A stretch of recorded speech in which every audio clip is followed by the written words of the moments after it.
You might have heard right now about pop culture trying to reach to the past, a little nostalgia to find relevance right now.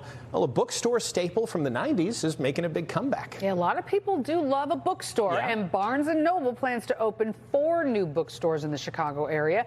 Regina Waldroup is on State Street in the Loop with more on this resurgence. We talked about it earlier. A lot of people like that tactile experience with the book, Regina.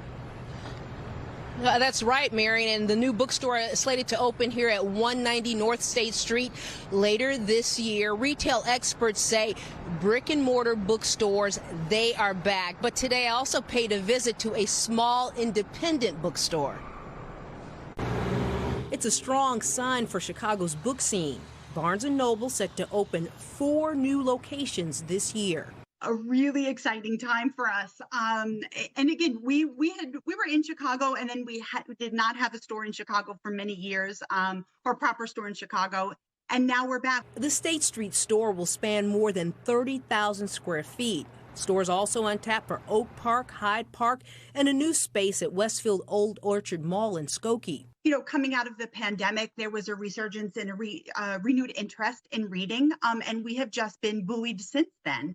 You know, there's a significant difference for looking for a book online. You know, and there's always a need for that. You'll look for a book online, you may want it the next day, but there is nothing like the experience of being in a bookstore with experienced booksellers, feeling, touching, and seeing the book. And the owners of small independent bookstores say they have something that the larger chains just don't: community and connection. I deleted that one. I'm just going to add this one into the inventory. Okay, that makes sense.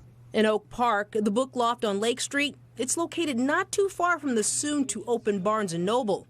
And best friends Heather Nelson and Sophie Shower Eldred opened the store in August of last year. We split it up with fiction in the front. The kids get their pictures taken in here. They come from high school. They sit down around the poetry table with their smoothies and their Starbucks and their milkshakes, and they know it's a safe place here. Our community is highly educated, really well versed. I mean, I think it's diverse enough that there's a place for both of us here, and I think we'll step up our game. We have an incredible team, all local employees.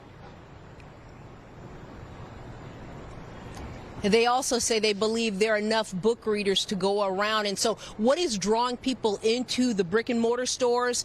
Fantasy, romance, and thrillers. And I don't know about you, but I love a good thriller.